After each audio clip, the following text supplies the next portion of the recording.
Hello दोस्तों। आजकल हमारे बिहार में एक अलग सा राजनीति गरमाई हुई है। अब तो सोशल मीडिया पर तरह तरह का मीम भी वायरल होने लग गया है, जिसमें कहा जा रहा है इतना धोखा तो मिलता नहीं है प्यार में जितना धोखा दे रहे हैं नीतीश कुमार हमारे बिहार में। चचा, ओ डैश वाले चचा, आपने तो अटल बिहारी वाजपेयी का कथन ही बदल दिए कि पार्टियां बनेगी, पार्टियां बिगड़ेगी, सरकारें आएगी, सरकारें जाएगी, लेकिन हमारा मुख्यमंत्री होना ज़रूरी है, हमारा मुख्यमंत्री रहना ज़रूरी है। आप तो कमाल के महापुरुष निकले चचा। माई धोखेबाज पलटू चचा नीतीश कुमार जी। अगर आप जैसे महापुरुष हमारे बिहार में पैदा होते रहें तो बिहार का कल्याण तो होना निश्चित है।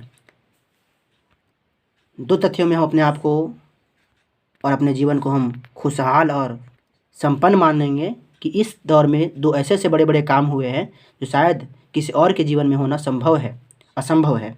पहला तो राम मंदिर का बनना, जिन्होंने हम देखा और सब अनुभव भी किया भली भांति से। दूसरा, हमारे पलटू चाचा का बिल्कुल 9 बार मुख्यमंत्री बन जाना।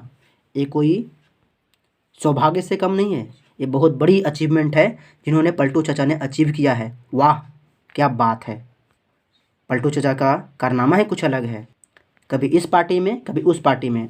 ये तो सही बात कहा गया है कि नीतीश कुमार सबके हैं, 2.5 साल तुम्हारे हैं, 2.5 साल हमारे हैं। इस बात को पलटू चाचा ने बिल्कुल भली भांति पूरा किया है। मानना पड़ेगा यार, जो जवान दिए हैं उस पर बिल्कुल खरे उतरते हैं हमारे पलटू चाचा।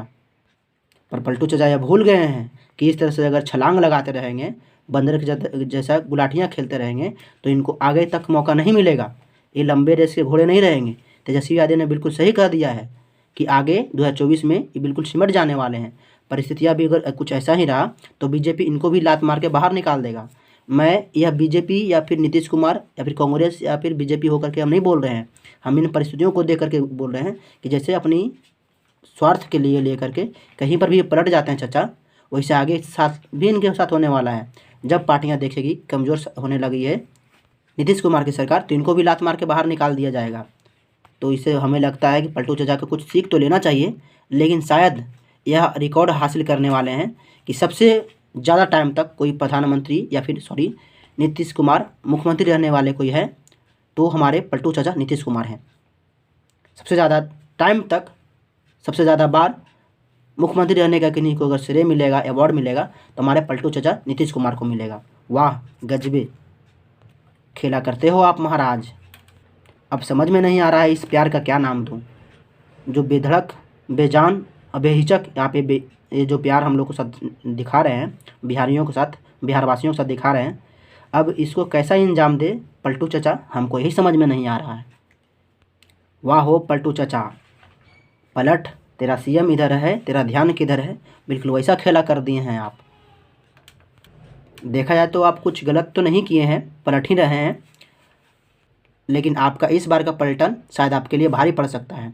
इसमें कोई दो राय नहीं है कि आप 2005 से लेकर 12-13 तक आपने काम बहुत अच्छा किया है, बिहार को बहुत आगे लेके गए हैं, लेकिन उसके बाद जो आपने बेड़ा गर्क किया है वो जग जाहिर है पलटू चाचा। इस बात को ज़रा आप ध्यान रहिएगा। हर किसी को जनता बार बार मौका नहीं देता है, इस बार आपको मौका दे दिया है, आगे नहीं देगा।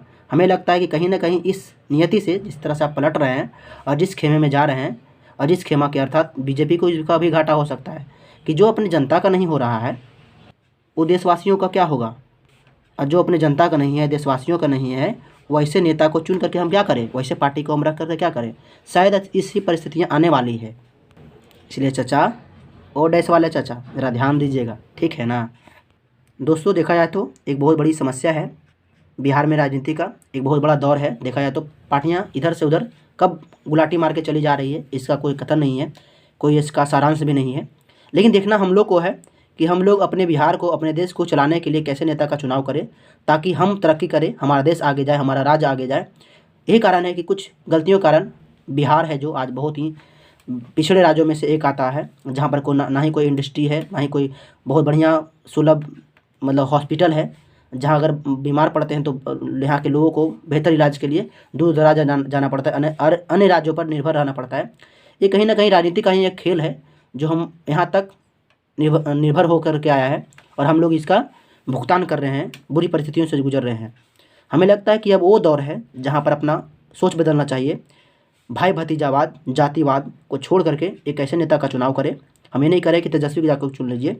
आप कोई और भी बढ़िया नेता है जहाँ पर या तो बीजेपी के क्यों ना हो, अगर वहाँ का अगर नेता है तो आप डिमांड करिए कि हमारे पास ऐसा नेता होना चाहिए, एस जयशंकर जैसा नीतीश को क्या बोलते हैं, नितिन गडकरी जैसा, हमारे देश के प्रधानमंत्री जैसा कोई नेता हो जो देश को आगे लेके आए। हाँ, मैं प्रधानमंत्री के बारे में बात कर रहा हूँ। हमारे देश के प्रधानमंत्री जब गुजरात के सीएम रहे हैं तो गुजरात को कहाँ से कहाँ लेके गए हैं, आपको ज़रा इस बात का अनुमान होना चाहिए। बहुत आगे निकला है गुजरात प्रधानमंत्री के कार्यकाल में, और वो अपने राज्य के लिए बहुत आगे तक किए हैं, बहुत काम किए हैं। देश का भी वो काम किए हैं, हम ये बात मानते हैं। हाँ, रोजगार के मुद्दे में बहुत पीछे रह गए हैं, बहुत बैक है, बहुत बुरी तरह से प्रभावित है हमारे देश के प्रधानमंत्री, लेकिन कुछ काम बहुत ही शानदार किए हैं, इस बात का दो राय नहीं है।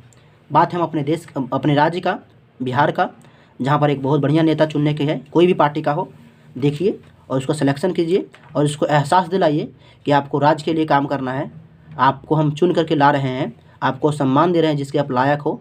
उनको एहसास दिलाइए कि अगर आप ऐसा नहीं करते हैं तो शायद आप आगे या फिर कुछ ही साल तक हम आपको लंबे समय तक सरकार में रहने नहीं देंगे। ठीक है, यहाँ पर अपनी अपनी दृढ़ शक्ति दिखाने की ज़रूरत है, तो इस बात पर विचार होना ज़रूरी है। यह हमारी वास्तविक और आपसी कुछ मतभेद है, ये हमारा अंदर के कहे तो एक तरह से फ्रस्ट्रेशन है, जो आसपास की सरकारों को देखते हुए जो आजकल जो चल रहा है उसको देख करके उजागर हो रहा है। क्या कहूँ, मजबूरी है। आप इस बात पर क्या सोचते हैं और आपकी इस पर क्या राय है, और कैसे इस बिहार की राजनीति ठीक किया जाए, बिहार की परिस्थिति ठीक किया जाए, आप इस पर कैसा अपना बयान देते हैं, इस बात को आप कमेंट बॉक्स में ज़रूर लिखेंगे, अपना प्रतिक्रिया ज़रूर देंगे, हमें इंतज़ार रहेगा। मिलेंगे कोई दूसरे वीडियो में, तब तक के लिए धन्यवाद। जय हिंद।